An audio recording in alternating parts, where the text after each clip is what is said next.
pernah sowan kepada salah satu kiai sepuh di daerah Rangkas. Oke, hati-hati, cenah. Nanti di akhir zaman itu dengan orang-orang yang pakai pakaian putih. Ini kira-kira tahun berapa itu, Beb? Sekitar 20-an. Tahun 2000-an ya? Tahun 20 tahun ya? Berarti tahun 2000-an. Tahun 2000-an. Itu ada seorang ulama sepuh yang namanya nggak perlu tahu lah. Nanti dicari lagi. Bilang kayak gitu, artinya nanti ya hati-hati. Nanti di akhir zaman itu ada orang-orang yang pakai pakaian putih, diabring-abring, punya pengikut yang banyak, dipuji-puji.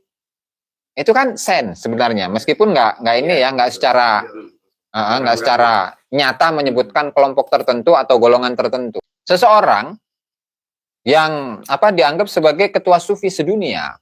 Ingat, ketua sufi sedunia. Jadi seluruh sufi itu dialah ketuanya, sedunia. Terus dia itu katanya mursyid dari 40 tarekat. Luar biasa. Tapi ketika membaca hadis, man ra'aitul munkara, emang ayat itu. Man ra'aitul munkara falyughayyiru biyadihi. Padahal redaksi aslinya hadisnya itu man ra'a minkum munkaran falyughayyirhu biyadihi. Ulama sedunia ketua sufi sedunia masa salah dalam membaca sebuah hadis yang sangat terkenal di telinga masyarakat. Biraku ketua sufi sedunia salah baca hadis yang biasanya didengar oleh masyarakat. Saudara sekalian, Rizik makin panik di mana Gus Aziz Jazuli membongkar semua khurafat yang ada di dalam kitab maupun yang sudah terjadi oleh para habaib, saudara sekalian. Dan ada kejadian yang menarik. Ini ada kisah seorang ulama yang warok ya, ahli wirid ya, di mana menceritakan dan mengingatkan bahwasanya katanya hati-hati dengan orang yang berpakaian putih. Dan ini diucapkan 20 tahun yang sudah lewat, saudara sekalian. Dan Gus Jazuli tidak mau menyebut namanya, saudara sekalian. Oke, selengkapnya mari kita sama-sama simak video berikut. Silakan. Sebelum dzikir, bersama-sama kita akan mengaji tentang tarekat, dan kitab yang akan kita bahas itu adalah kitab Lataiful Minan wal Akhlaq fi bayani wujubi tahaddusi bi ni'matillahi 'alal itlaq, karya Syekh Abdul Wahab Asy-Sya'rani rahimahullahu taala. Kenapa di sini perlu untuk membahas mengenai tarekat terlebih dahulu? Ya karena biasanya orang yang mengamalkan tarekat itu ternyata tidak cukup hanya sekedar berzikir kepada Allah Subhanahu wa taala saja, tetapi harus dibarengi dengan ngaji. Makanya benar kata Abu Ya sepuh itu bahwa tarekat aing mah ngaji. Bukan garomah. Tidak mengejar karomah. Garomah mah bagi muqaddam nanti. Dan sebelum kita mulai, mari kita hadiahkan Al-Fatihah kepada orang tua, ulama-ulama kita, saudara-saudara kita, kepada semua orang tua kita, guru-guru kita, dan khususnya kepada mu'alliful kitab Syekh Abdul Wahab Asy-Sya'rani, kepada Syekh Abdul Qadir Al-Jailani, Syekh Munawi Al-Bantani, serta seluruh ulama-ulama dan aulia-aulia di Banten dan di seluruh Nusantara, ala hadiniyah wa ala kunniyatin salihah wa ala man nawabi aslafuna salihun ila hadratin Nabi Muhammad sallallahu alaihi wasallam. Al-Fatihah. A'udzubillahi minasyaitonir rajim. Alhamdulillahirabbil alamin. Shiratal ladzina an'amta 'alaihim ghairil maghdubi 'alaihim waladdallin. Qala musannif rahimahullahu taala Syekh Abdul Wahab Asy-Sya'rani fi kitabihi Lataiful Minan wal Akhlaq ila an qala at-tawfidu ila Allah fi tarbiyatil auladi wal ashab ma'a munaqasyati af'alihim wa aqwalihim. Ini perlu terjemahan Jawa ulah. Sunda itu bisa nanti guys. Bahasa Indonesia bae langsung ya. Tenang. Oke. Inggris. Sanggup kurang naga. Aduh, masalah. Wa mimma an'amallahu tabaraka wa ta'ala bihi alayya, dan diantara hal yang telah Allah karuniakan kepada musannif Syekh Abdul Wahab Asy-Sya'rani rahimahullahu taala adalah tafwidi ilallahi ta'ala, bukan ini. Hifzi min iddi'ai maqamin lam ablughu. Yaitu saya menjaga diri min iddi'ai maqamin, dari mengklaim suatu maqam, suatu posisi kerohanian, lam ablughu, yang saya belum sampai kepadanya. Wa hadzal khuluq, dan akhlak ini, qalilun man yuhfadu minhu, sedikit sekali orang yang dijaga darinya.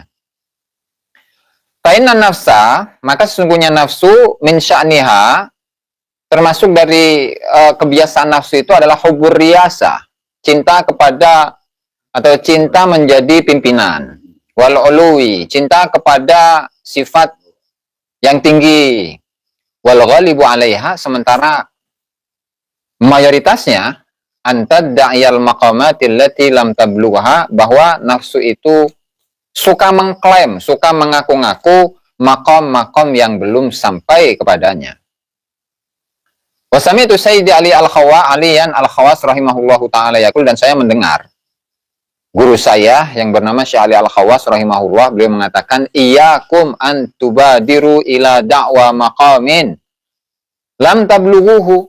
Hati-hatilah kalian untuk lari atau cepat-cepat ila da'wa maqamin, kepada suatu klaim lam tablughuhu, yang kalian belum sampai kepada makam itu, sehingga fataqau fil kadhibi warriya'i wan nifaq, sehingga kalian itu akan jatuh ke dalam kedustaan, waria, pamer, wan nifaq, kemunafikan, wa hirmani dzalikal maqami ba'da dzalika, sehingga pada ujungnya kalian akan terhalang dari makam yang kalian klaim setelah pengaku-ngakuan itu.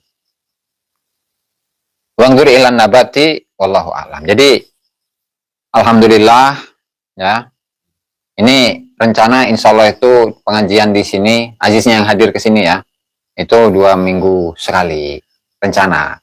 Tapi kalau memang sekiranya dibutuhkan, itu nanti bisa rutinan, seminggu sekali. Gimana sih kon lah ya. Tapi rencana awal itu 2 minggu sekali. Contoh lah, situasi kondisi toleransi. Oh ya, siap.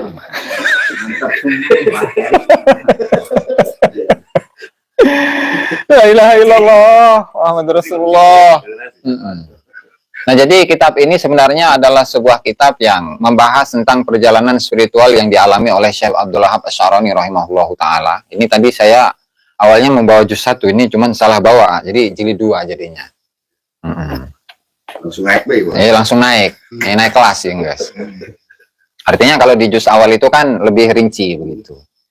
Dari pengalaman-pengalaman kerohanian spiritual yang dialami oleh Syekh Abdul Wahab Asy-Sya'rani rahimahullahu taala. Nah, di mana dalam barusan dari teks yang kita baca itu, kebiasaan yang dialami oleh atau yang dilakukan oleh manusia itu biasanya mengaku-ngaku suatu makom yang belum dia capai. Makom, kalau makom itu apa sih? Makom itu kan makna awalnya adalah tempat berdiri. Ya, ibaratnya ketika kita itu di tol gitu, itu kan ada rest area, KM sekian gitu. Nah, itu magom. Nah, gak. Magom. Orang Yaman ngomong kof berganti G. Iya. Orang Hazramut. Jadi makom itu kan tempat pemberhentian atau tempat berdiri atau suatu posisi. Nah, di mana kalau di dalam tasawuf itu macam-macam. Artinya makomnya itu berbeda-beda tingkatannya. Misalkan makom taubat, makom ikhlas, makom mahabbah, makom wara, makom khauf, makom roja, dan seterusnya. Nah, kalaulah kita ini adalah seorang murid, kita ini adalah merupakan murid-murid dalam suatu tarekat, ya sebenarnya boro-boro kita itu sudah mencapai makom mahabbah, yang cinta, tulus, murni kepada Allah Ta'ala. Makom tobat aja belum. Karena sebelum ngapa-ngapain kan tobat dulu. Makanya kenapa dalam amalan tarekat itu, misalkan Qadiriyah Naqsyabandiyah ya, Itu diawali dengan istighfar, Astaghfirullahaladzim, Astagfirullah 7 kali. Itu semata-mata agar kita ini merasa sebagai seorang manusia yang memiliki banyak dosa, yang nanti ketika kita merasa kita ini adalah sebagai orang yang pendosa, bukan merasa menjadi orang yang suci, nah maka itu nanti baru bisa naik kepada makom setelahnya. Ada makom ikhlas, ada khauf, ikhlas kan murni dalam mengamalkan segala sesuatu itu hanya untuk mengejar ridha Allah Subhanahu wa taala. Boro-boro sampai kepada makam waliullah, makamnya waliullah yang sudah menapaki atau melewati semua makom-makom itu. Taubat aja belum kita mah. Kalau kita, biasanya ini kan yang kita taubat itu adalah hal-hal yang masuk dalam kategori sesuatu yang dibenci atau sesuatu yang masuk dalam kategori maksiat atau haram. Nah, kalau para aulia itu, yang mereka taubati itu tidak hanya sekedar itu. Tapi sampai apa? Al-ghaflah anillah, al-ghaflah an dzikrillah, lalai dari mengingat Allah Subhanahu wa taala itu mereka taubati. Kurang mah boro-boro. Beres sholat, terus zikir 1/5. Kadang poho tadi tobatan. Boro-boro nu ita. Yang dalam satu hari satu malam kita melakukan dosa saja, kita sering lupa untuk mentobati atau mengistighfarinya. Ya, sehingga setidaknya kita ini tahu diri lah. Kita ini bukan orang suci, kita ini adalah orang yang ahli maksiat. Dan rasa seperti itulah yang biasanya dimiliki dan diulang-ulangi oleh Syekh Abdul Wahab Asy-Sya'rani rahimahullahu ta'ala. Jadi kalau ulama-ulama seperti ini, kitabnya yang kita baca ini, itu nggak ngaku wali, nggak ngaku wali dia itu. Bahkan orang-orang misalkan murid-muridnya itu mempromosikan, oh guru aing wali, Syekh Abdul Wahab Asy-Sya'rani adalah seorang wali. Beliau pernah bercerita dalam kitab ini juga bahwa ada salah satu saudara dari Syekh Abdul Wahab Asy-Sya'rani yang bernama Syekh Abduluddin. Syekh Abduluddin ini punya murid, seorang ahli fikih.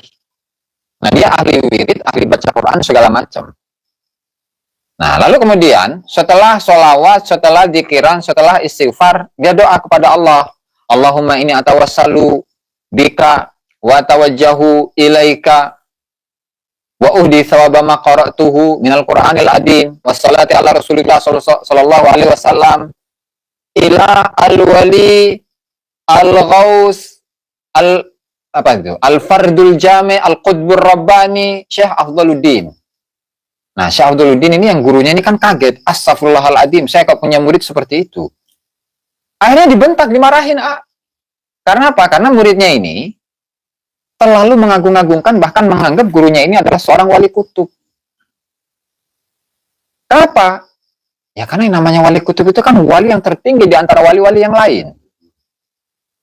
Terus siapa yang bisa memverifikasi bahwa ini adalah seorang wali kutub? Siapa yang bisa masuk dalam dimensi mereka? Boro-boro untuk mengetahui seorang wali aja nggak gampang. Kita harus masuk dalam dimensi mereka dan mengetahui, oh ini wali, oh itu wali, ini fulan, wali.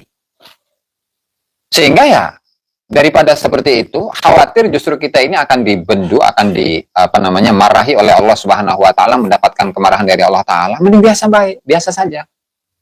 Artinya jangan mengkultuskan orang, jangan mengkultuskan guru seolah-olah guru itu segala-galanya. Bahkan diangkat dengan sedemikian rupa. Jangan. Nah, itu kebiasaan Habib kalau kayak gitu. Khurafat dia baik. Kenapa seperti itu? Oke. Wa hadzal khuluq qalilun man yuhfadu anhu, dan akhlak seperti ini itu sedikit orang yang memiliki atau orang yang mengaplikasikan akhlak ini dalam dirinya. Sedikit. Iya, ini ditulis pada tahun 965 Hijriah atau tahun 1500 sekian lah Masehi. Di zaman Wali Songo ini, Syekh Abdul Wahab Asy-Sya'rani ini ya. Tahun segitu saja itu sudah sedikit orang yang mengaplikasikan akhlak ini. Komo ayeuna apalagi sekarang. Gitu. Fa inna nafsa, maka karena sesungguhnya nafsu itu, yang namanya nafsu itu min sya'niha hubur riyasa, namanya nafsu itu pengen tinggi aja. Pengen jadi pemimpin aja. Oh, jadi Habib Erip, non Habib Erip misalkan ya, atau bukan Habib Erip itu selalu ingin, oh aing mau buka jamaah dia. Nah, jamaah aing mau loba. Hari dia mah, alah, anak buah nangan hiji doang. Cek.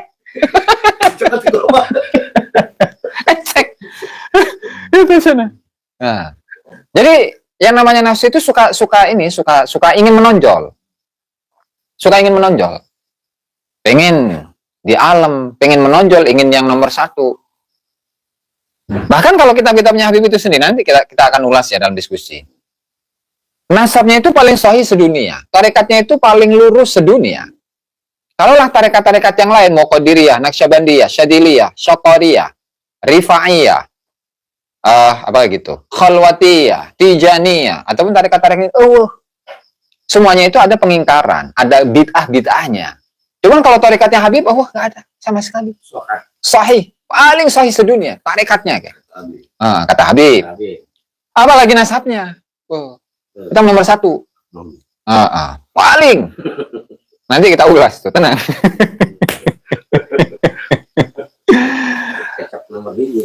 Walau suka yang tinggi-tinggi. Pengen mobil bagus, tanya. Makanya siapa kayak Bahar Smith misalkan ya. Misal ya. Mujajer tuh mobil-mobil mewah teh ten kredit, ten lunas sama. Itu nyaho kadinya nama. Menang dawir gitu Itu kata mah.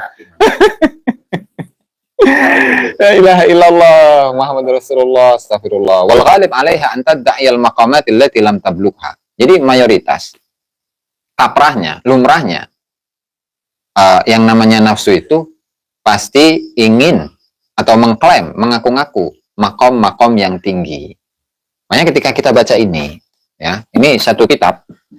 Jadi kalau saya itu nganggap kitab ini sebagai kitab kitab khurafat. Khurafat itu apa sih? Halu, ngabohong.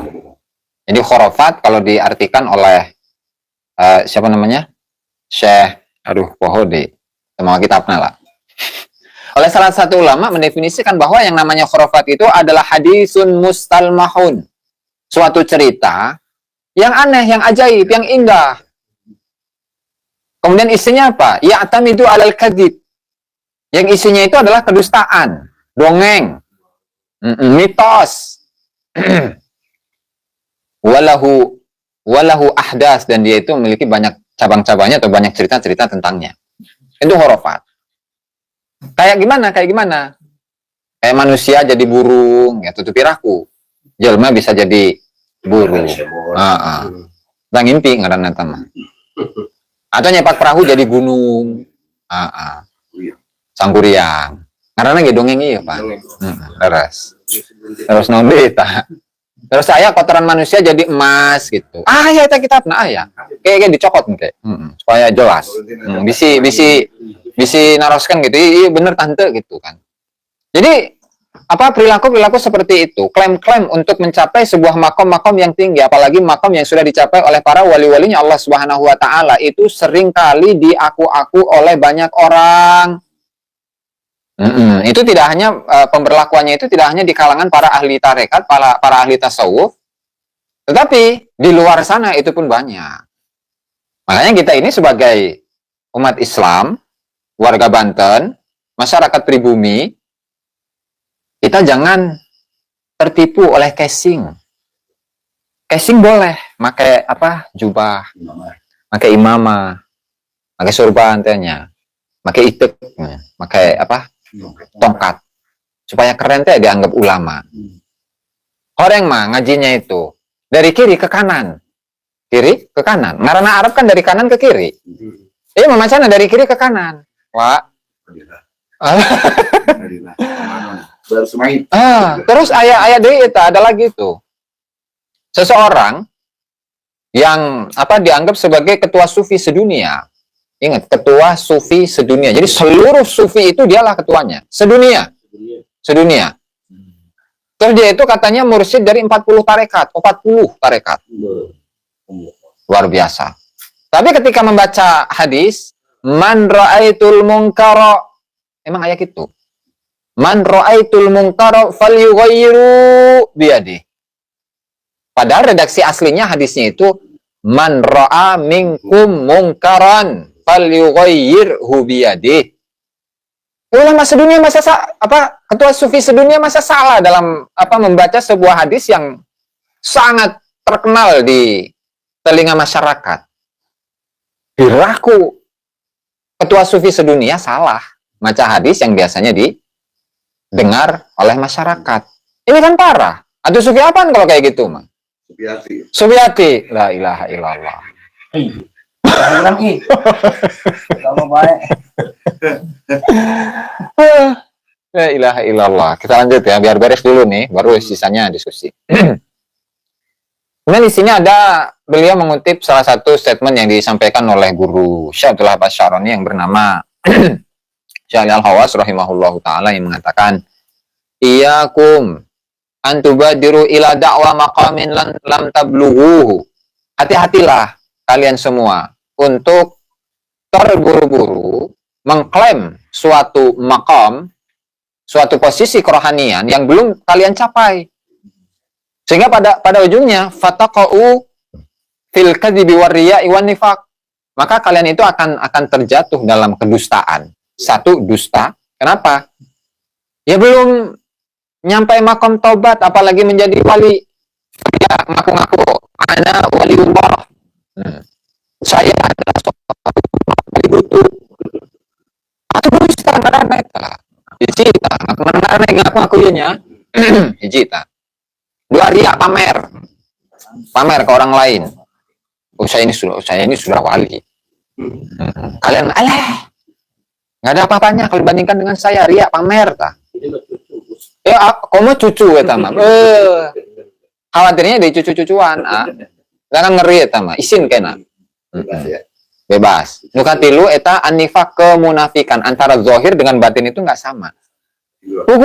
Hatena eta masih penuh dengan penyakit-penyakit. Hatena eta non penyakitan. Gering hatena. Di luarnya make jubah, make udeng, make imamah, make tongkat, make sorban, segala macam.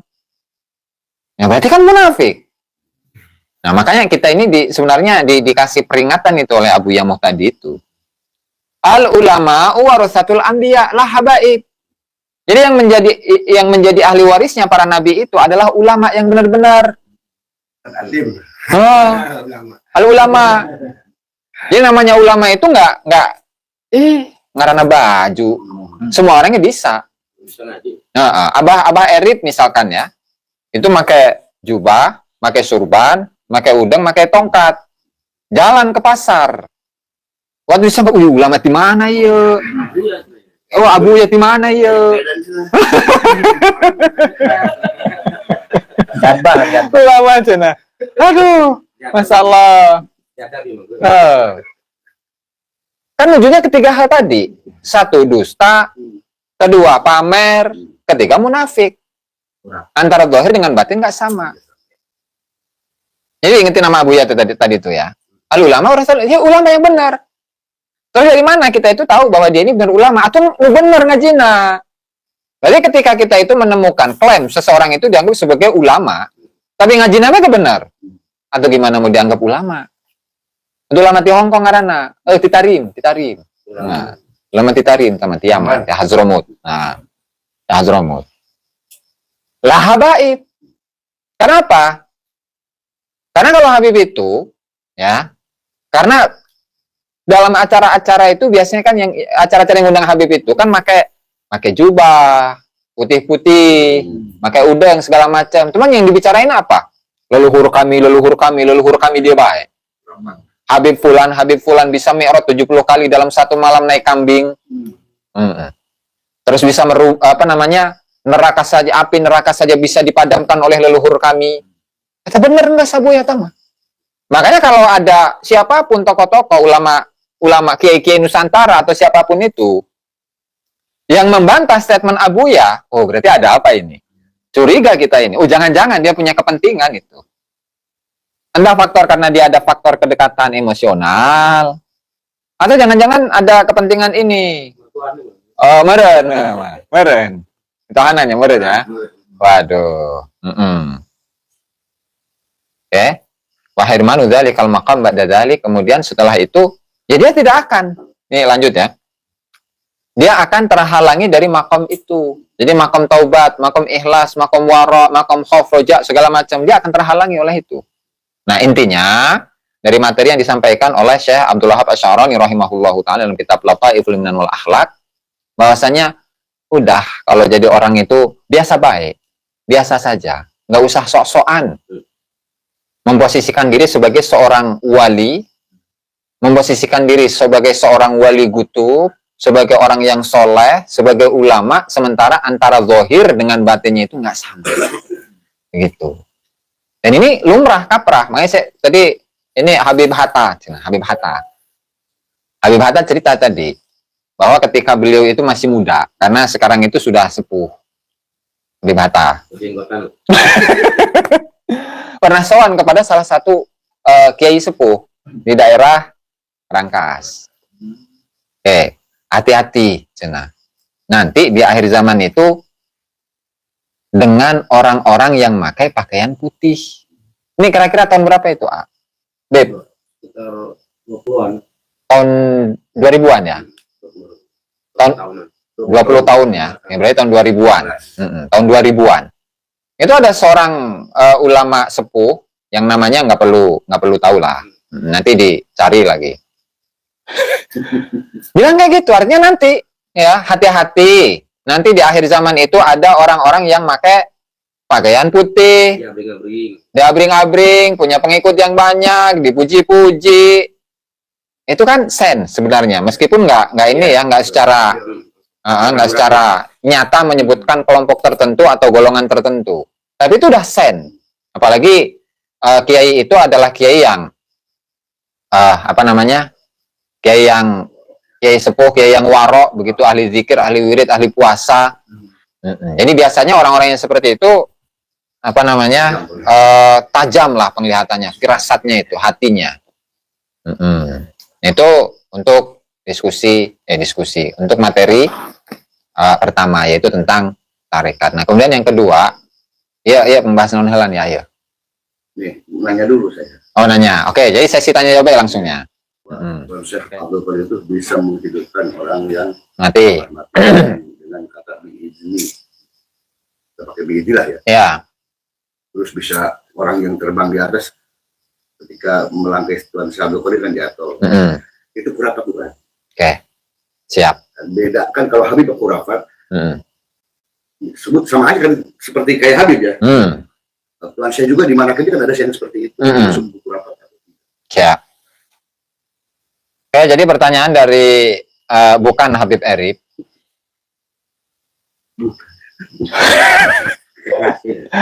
Bukan Habib.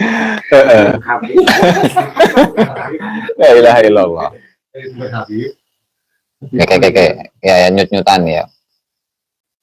Ada di akhirnya itu di ujungnya ada faedahnya, ada manfaatnya. Ya. Rasulullah aja Isra Mi'raj satu kali bawa dia sholat 5 waktu. Tapi mau kalian 1000 kali bolak-balik cuma menang-menang. Belum, Kayak gini, A. Jadi ada satu kisahnya Syaikhul Qadir Al-Jilani yang kok semi-semi ya seperti Habib gitu. Ya, gitu. Apakah itu pun juga masuk dalam kategori khurafat? Oke. Jadi mengenai Syaikhul Qadir Al-Jilani ya, manakib-manakib atau karomah-karomahnya Syaikhul Qadir Al-Jilani itu diakui oleh ulama-ulama besar. Al-Imam Ibnu Daqiq, Al-Imam Muhyiddin Abu Zakaria Yahya bin Syaraf An-Nawawi, Asy-Syaikh Izzuddin Ibnu Abdissalam, Asy-Syaikh Imaduddin Ibnu Katsir, Asy-Syaikh Syamsuddin Az-Zahabi, bahkan Ibn Taimiyah, ulama yang dijadikan sandaran oleh Wahabi itu mengatakan tidak ada karomah yang di muka bumi ini yang mutawatir seperti karomahnya Syekh Abdul Qadir Al-Jilani. Ada pengakuan. Ayat pengakuan itu dari ulama-ulama besar.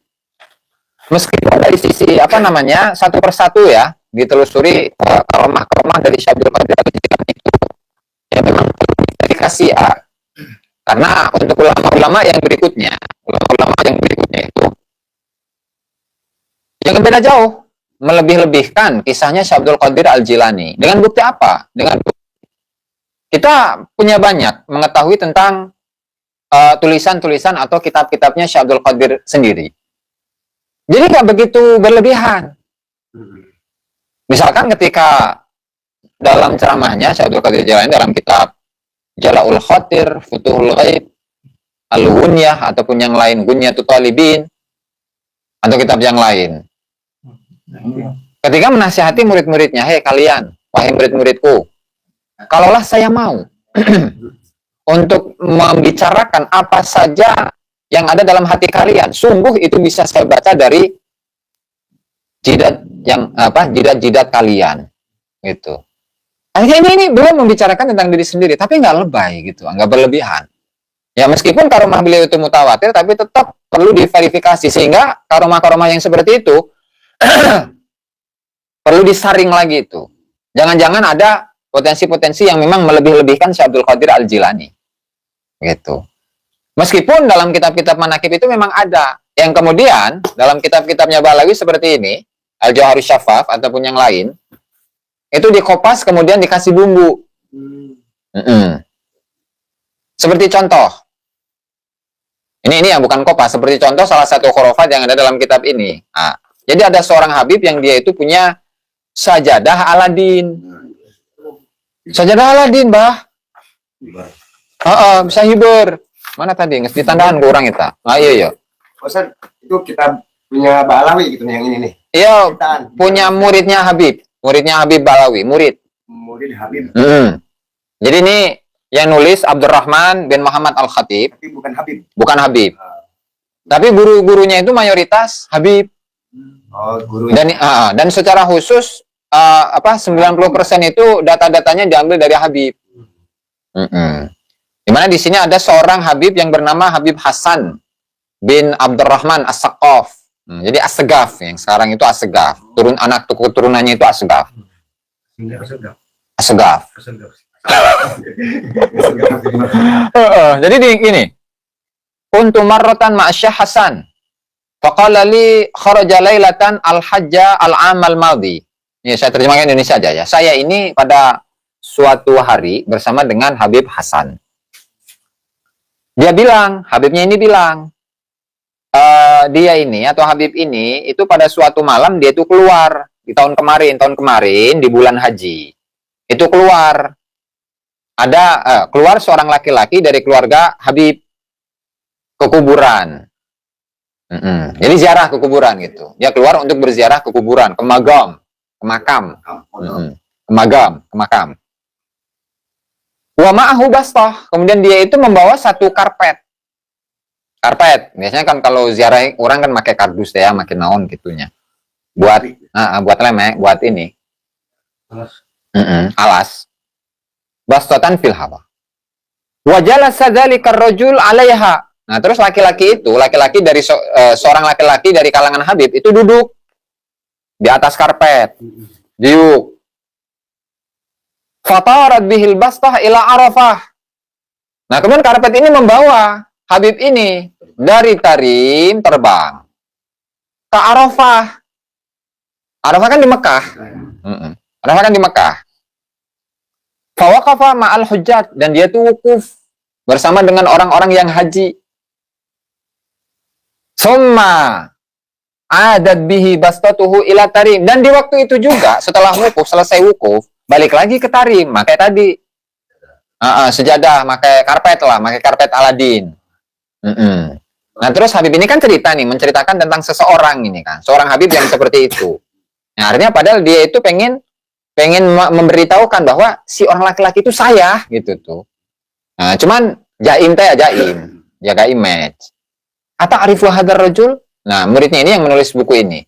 Fulan, kamu tahu nggak siapa laki-laki tadi itu yang duduk di atas karpet terus sampai ke Arafah haji wukuf?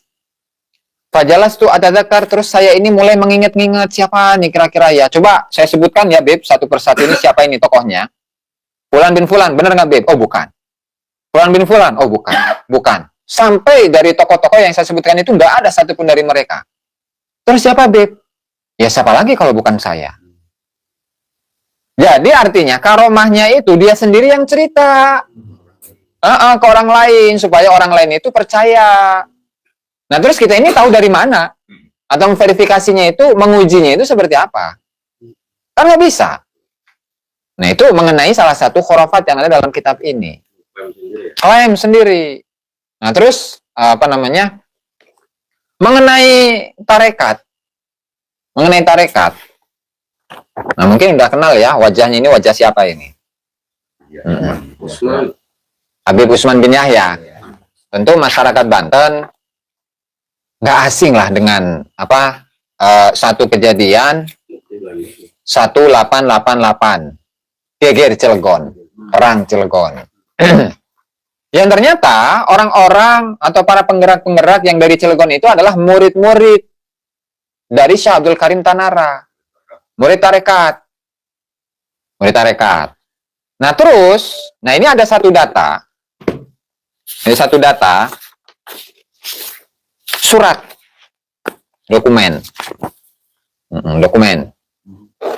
Ini diambilnya dari Belanda, karena ini kan kiriman surat dari Habib Usman bin Yahya kepada Senok. Jadi kan gini awalnya itu, Senok Grogronya, awalnya itu penasaran ini orang-orang pribumi, rahasianya apa sih mereka kok sampai dalam perlawanan atau dalam melawan Belanda itu begitu semangatnya itu. Padahal senjatanya itu cuma sederhana. Dicari-cari itu satu persatu, oh bukan. Karena ketokoh, oh bukan. Ternyata karena mereka adalah para pengamal tarekat. Setelah diketahui bahwa mereka itu adalah para pengamal tarekat, murid-murid dari guru-guru tarekat, akhirnya Habib Usman bin Yahya bikin fatwa karena memang kebetulan Habib Usman bin Yahya itu punya percetakan. Jadi untuk zaman dulu kan susah ya punya kitab itu. Nah kebetulan Habib Usman itu punya percetakan. Nah sehingga untuk mengcopy, fotokopi yang zaman sekarang itu gampang, apalagi untuk menyebarkannya ke masyarakat, apalagi cuma selembar. Gampang itu mah. Kitab aja bisa dia bikin. Apalagi hanya sekedar satu lembar.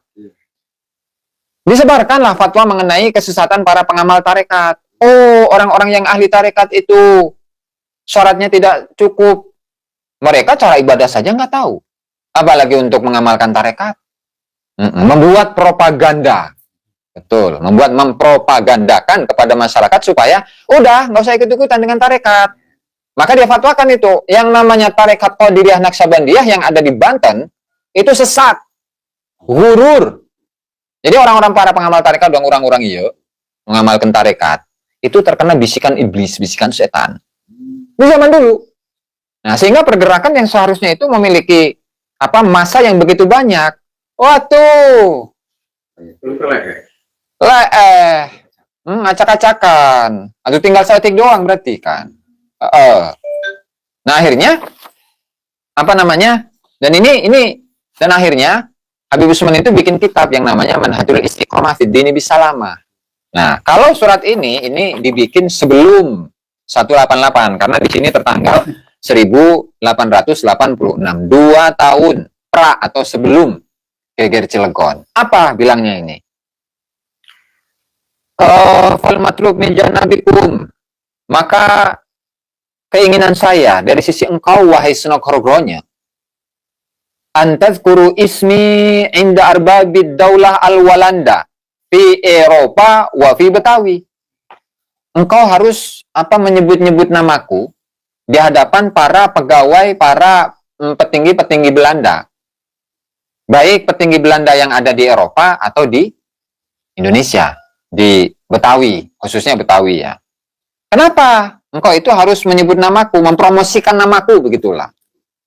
Karena inna katsiran min masyayikh thariqah wa ghairihim, karena banyak dari guru-guru tarekat yang bagaimana? Minal hasidin. Jadi guru-guru tarekat hasud kepada Usman bin Yahya, padahal kan kelakuan manehna sorangan. Kenapa? Apa yang mereka inginkan? Yuriduna si'ayata ila halaki, mereka itu ingin menghancurkan diriku. Atau jadi musuh lah, gimana nggak musuh? Tarekat diharam-haramin. Orang yang ingin zikir kepada Allah, la ilaha illallah, atau Allah, ini diharamin. Sama Usman bin Yahya. Makanya pengen, ini udah tahu gitu. Oh, si dalangnya ternyata Usman bin Yahya. Nah, terus bagaimana? Apa harapan dari Usman bin Yahya? Laula adlul Walanda fi ardi Jawa wa ghairiha lamastaqarra liyal iqamatu fi Batawi, jika bukan karena keadilan Belanda. Yang Belanda adil.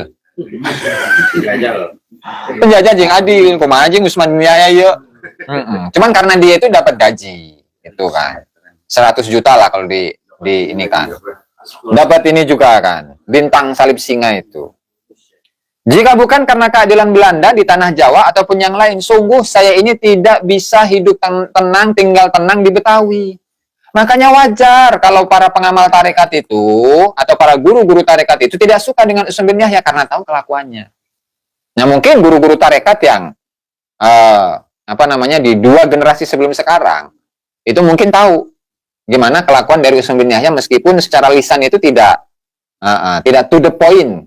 Yang dimaksud itu adalah Habib. Tadi kan misalkan kayak tadi tuh, salah satu ulama sepuh di mana?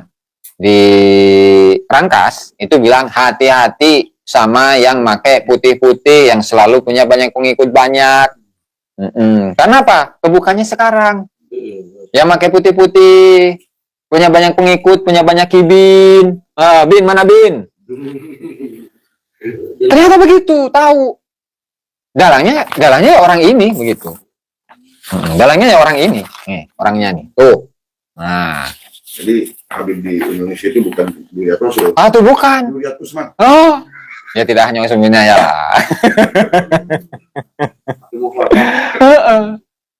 Terus makanya nih saya tuh nggak ngerti sama orang Banten itu.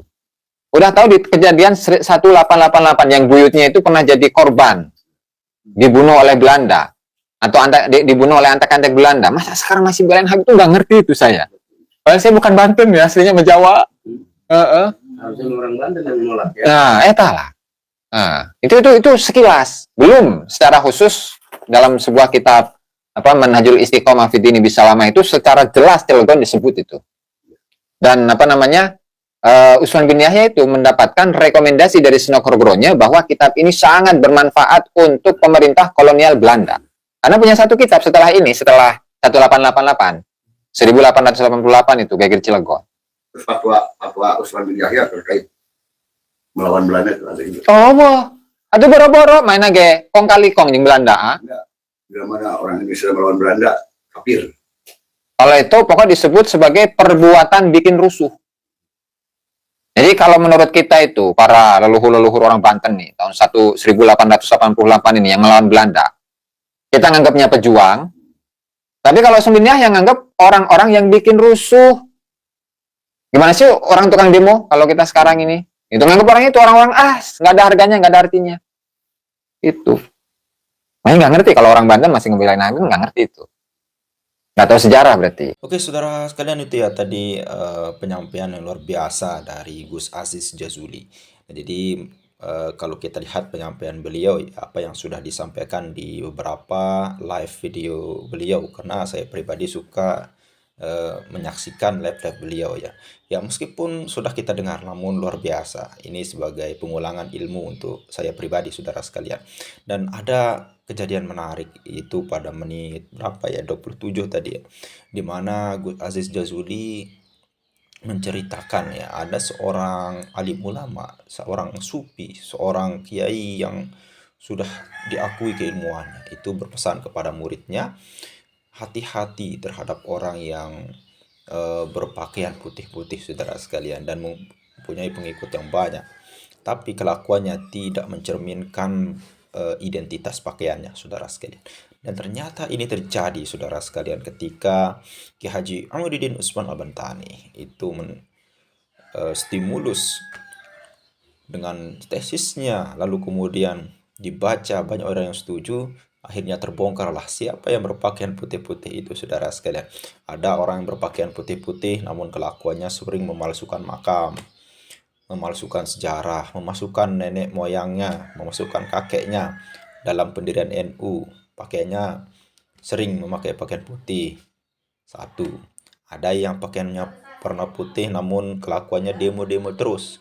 Ada. Dan disebut imam besar. Ada yang pakainya putih-putih namun berglamor harta. Kelakuannya bukan mencerminkan seorang ulama, namun mencerminkan kayak orang yang apa ya, orang yang hura-hura saudara sekalian, mobilnya berjejer banyak dan lain sebagainya.